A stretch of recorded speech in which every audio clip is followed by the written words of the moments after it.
Facts you should know. Behind the assassination of JFK, a carefully plotted Zionist conspiracy, the official investigation known as the Warren Commission concluded in 1964 that Lee Harvey Oswald acted alone in shooting Kennedy from a sixth-floor window of the Texas School Book Depository.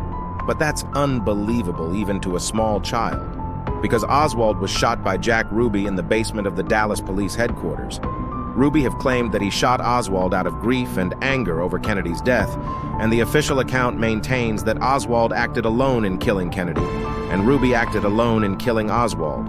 That's all nonsense. These two people were ordered by a group of people, which means the deep state or the Matrix. One of the main reasons of the assassination of President Kennedy is he signed Executive Order 11110. This executive order empowered the U.S. Treasury to issue dollar backed by silver, preventing the Federal Reserve, which is mostly owned by the Rothschild family, from printing money and inflating the currency. Kennedy's plan to dismantle the Federal Reserve machine had begun. But 6 months later, John F. Kennedy went to Dallas and never returned. During Kennedy's presidency, the focus on the fight against illegal drugs, particularly narcotics like heroin, was a part of broader efforts to combat organized crime and address public health concerns. Kennedy's administration took steps to strengthen law enforcement efforts against drug trafficking, both domestically and internationally. And by doing this, he tried to destroy the mafia's businesses that is supported by the deep state to spread illegal drugs across the U.S., to keep people distracted and abused. Meanwhile, President John F. Kennedy advocated for changes in the tax code to eliminate what he perceived as loopholes and unfair advantages for certain industries, including the oil industry that is 90% of it is owned by Rockefeller family, making it the first great industrial monopoly in the world. And as you know that they lied about the weapons of mass destruction in Iraq to justify the invasion of the country so they can steal oil from the Middle East, we can conclude that the capitalists' companies are the real motor of the U.S. Army.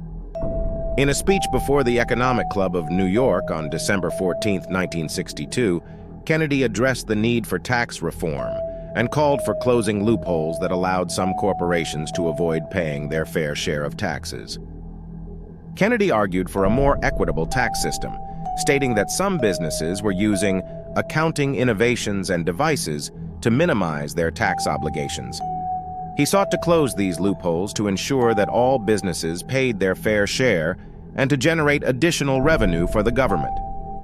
Kennedy's proposals for tax reform were aimed at stimulating economic growth, reducing the federal budget deficit, and creating a fairer tax system.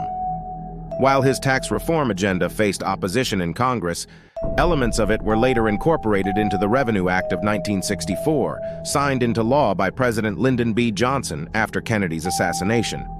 And not only that, he was also concerned about the nuclear activities of other countries, particularly the development of nuclear weapons. One notable instance of this was his administration's interest in inspecting the Dimona nuclear facility in Israel. In 1961, Kennedy requested that Israel allow American inspectors to visit the Dimona facility to verify that it was being used for peaceful purposes, as Israel had insisted. The concern was that Israel might be developing nuclear weapons. This request for inspections was part of broader efforts to prevent the spread of nuclear weapons and promote nuclear non-proliferation. Israel, however, resisted allowing unfettered inspections and was not forthcoming about its nuclear program. While some limited inspections did occur, they were not as extensive as Kennedy had hoped. The issue of Israel's nuclear capabilities remained a source of tension between the two countries, and Israel did not officially acknowledge its possession of nuclear weapons until much later. We can conclude that JFK was trying to destroy the corruption of the Zionist entity that is existing in the U.S. government, which is the real supporter of Israeli illegal occupation of Palestine and all the wars and conflicts in the Middle East. But unfortunately, they managed to assassinate not only JFK, but his brothers Robert and Edward as well, fearing of another Kennedy to hold the Oval Office. Do you still believe what they inform you in the media?